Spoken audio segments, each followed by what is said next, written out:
Get ready to question everything you thought you knew about the Russia-Ukraine war.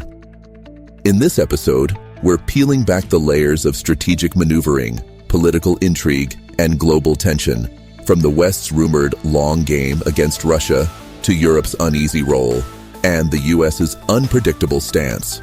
We'll dig into whether a decisive victory is even on the table, explore unsettling possibilities for the future, and ask the ultimate question: is there really any winner in a war like this? Buckle up, because we're diving into the raw complexities, the polarizing viewpoints, and the high stakes that could reshape the world as we know it. All right, everyone, buckle up. We're going deep today, talking about where this whole Russia-Ukraine war might be headed. Yeah, and messy doesn't even begin to describe it. No kidding. I mean, you've got people saying the West is playing the long game, trying to weaken Russia no matter what. And that a decisive win for Ukraine? Well, is that even on the table? Right. And then you've got Europe stuck in the middle trying to figure out their role. Not to mention the U.S. factor. Oh, especially with the Trump administration stirring the pot. Exactly. Their moves and statements lately have been, well, unpredictable, to say the least. So, yeah, we're going to look at all these angles. Some of them might rub you the wrong way. That's the whole point of this deep dives. We're not here to sugarcoat anything. Nope. We're laying it all out, different viewpoints, the good, the bad, and the ugly. So you can make up your own mind. Exactly. So let's kick things off with this idea floating around that the West is purposely dragging this war out to wear down Russia. You see that argument popping up everywhere. Yeah, like on Reddit, this one thread, people were convinced it was all some master plan. But here's the thing, there's a counter-argument that this whole thing could actually backfire.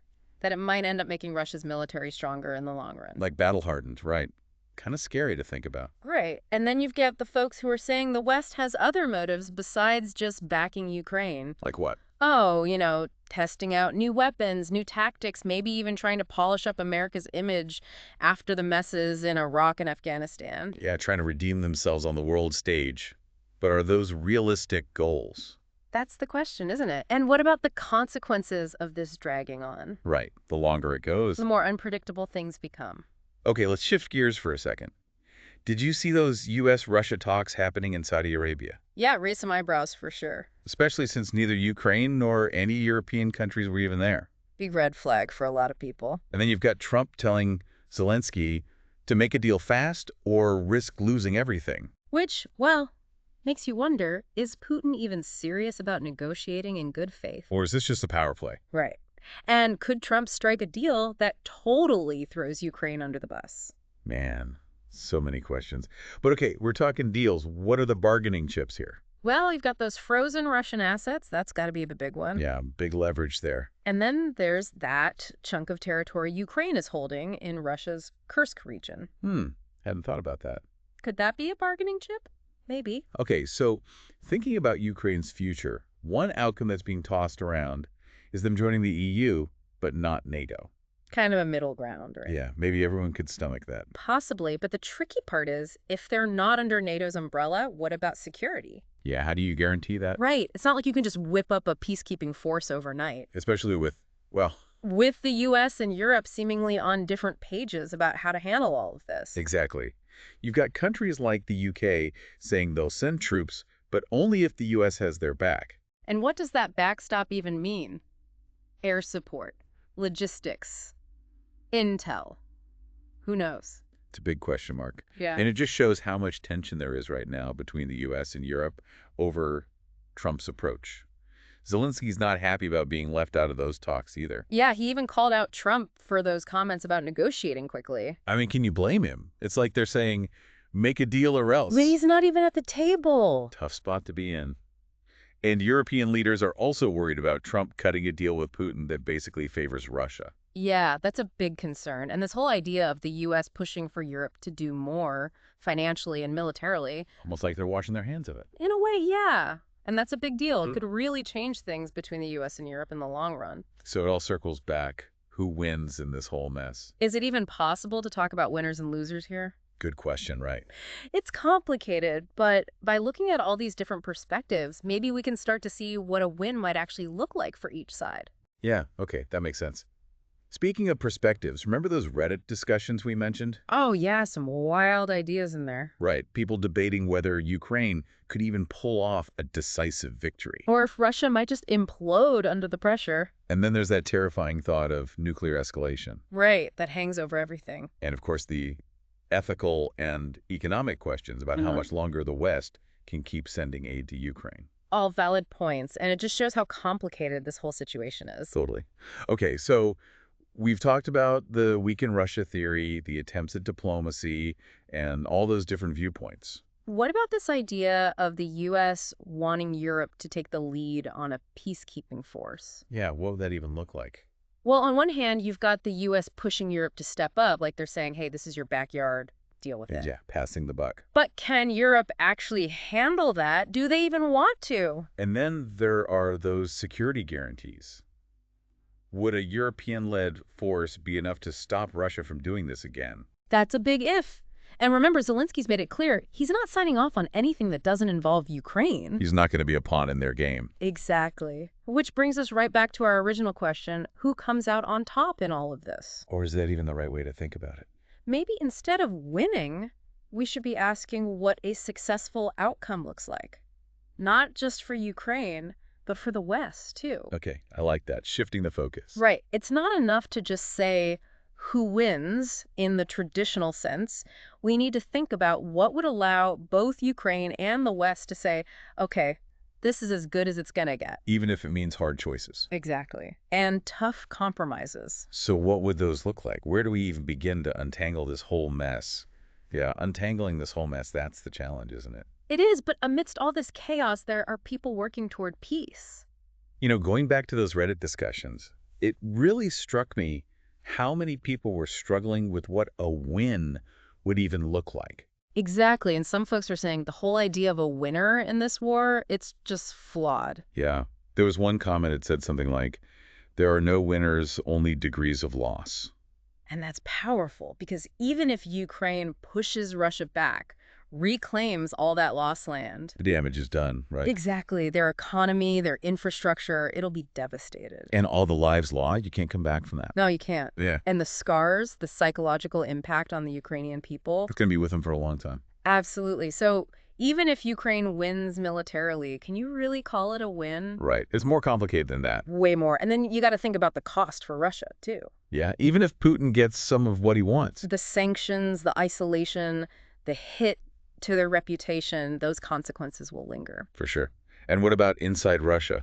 Exactly. If this drags on, if more soldiers die, there could be unrest, people pushing back against Putin. So it's like no clear winner either way. Does that mean we're just stuck? This never-ending stalemate? Not necessarily. It's important to remember, military victory isn't the only path. Okay, I'm following you. What else is there? A political solution. So a negotiated settlement. Most likely, yeah. But what does that look like? What are both sides willing to give up? Right, we talked about those bargaining ships, the frozen assets, that territory in Kursk. But those are just tools. What matters is, what are the core things each side needs to feel like they got something? For Ukraine, it's pretty clear. Security, sovereignty, being able to decide their own future, knowing Russia won't just turn around and invade again. And for Russia. That's the tricky part. Putin talks about protecting Russian speakers, stopping NATO from expanding, bringing back Russia's old sphere of influence. But how much of that is just talk? Exactly. Hard to say what Putin's real goals are. But it seems like any real peace deal, it has to take Russia's security concerns seriously. Okay, so that's where this idea of Ukraine being neutral comes in, right? Yeah, joining the EU, but not NATO. That compromise we were talking about. It could work, maybe. Ukraine gets closer to the West, but they're not a military threat to Russia. But would that really stop Russia from trying again later? That's the million-dollar question. And it all comes down to security guarantees. Would the West really have Ukraine's back, even if they're not in NATO? And would Russia believe it? Tough questions. But even in those Reddit threads, a lot of people were saying the West has a duty to support Ukraine. Yeah, like we kind of owe them after they gave up their nukes back in the 90s. Right, in exchange for those security guarantees that, well, haven't exactly held up. So it's almost like we can't let Ukraine be punished for trusting us. Exactly. And that adds a whole other layer to this winner and loser thing. Even if there's a peace deal, if Ukraine feels betrayed by the West, if they feel abandoned. It's not a win for anyone. Not at all. Maybe the real measure of success here isn't about land or who's in charge. It's about, can we build a peace that protects everyone, that respects everyone's rights and keeps them safe? That's a high bar. It is. But signing a treaty isn't enough. There needs to be a real change in how Russia and the West deal with each other. That's a tough one, especially with all the bad blood right now. It is, but think about it. History's full of countries that hated each other, and then they figured out how to live together. So you're saying there's hope. I'm saying we can't give up on a better future. But it's going to take work, it's going to take talking, and everyone's got to be willing to bend a little. And maybe a little luck wouldn't hurt. Probably not. All right, folks, we've talked about what this war could cost, both Ukraine and Russia. We've looked at the chances of a peace deal and how tough it'll be to make it stick. And we've wrestled with this idea of who even wins in a mess like this. But before we wrap up, there's one more thing we got to talk about. We've been talking a lot about Ukraine and Russia, but this war, it's impacting the whole world. Oh, yeah, the ripples are everywhere. Global shockwaves. Exactly. And, reading through those Reddit threads, one thing that really stuck out was this idea that this whole conflict, it could actually end up hurting the West in the long run. How so? Well, one commenter was arguing that Russia might actually come out of this stronger, militarily speaking. Like they're getting all this battlefield experience, learning hard lessons, and that'll make them tougher in the future. It's a sobering thought, right? Assuming that a longer war will automatically weaken Russia, that's a dangerous assumption. Yeah, you never know how these things will actually play out. And another user brought up something I hadn't even considered, the demographics. I mean, Ukraine is losing so many people, millions fleeing the country. It's a tragedy. It is. And even if they win this war, who's going to be left to rebuild? It's a stark reminder that war isn't just about territory or politics. It's about real people, real lives being shattered. The human cost is immense. Absolutely. And it brings us back to that core question. What does a successful outcome actually look like? For Ukraine, it's got to be about survival, right? Yeah. Securing their borders, keeping their people safe. But for the West, it's way more complicated. They've got to figure out how to support Ukraine while also keeping those bigger goals in mind, containing Russia, preventing things from spiraling out of control in Europe, making sure this doesn't turn into a bigger war. It's a tough balancing act. Some people are saying, get more aggressive, do whatever it takes to defeat Russia. But others are like, whoa, slow down, this could escalate, things could get out of hand. And let's not forget the economic side of this. Supporting Ukraine is costing a lot of money, and it's not clear how long the West can keep writing those checks. Yeah, it's a lot to juggle.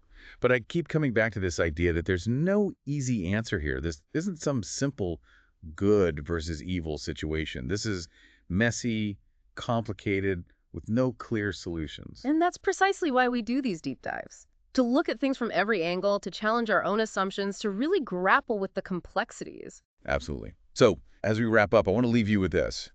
If this war ended tomorrow, under what conditions could both Ukraine and the West say, okay, we achieved something here. This wasn't all for nothing. What would they each have to give up? What sacrifices would they have to make to build a peace that actually lasts? Those are the questions, aren't they? And the answers, well, they're going to shape not just Ukraine's future, but the whole world for years to come. Well said. All right, folks, that's our deep dives into the potential outcomes of this Russia-Ukraine war. As always, keep learning, keep talking about this stuff, and most importantly, form your own informed opinions. You can find more information and links to all the sources we talked about over on our website. Thanks for listening, and we'll catch you on the next deep dive.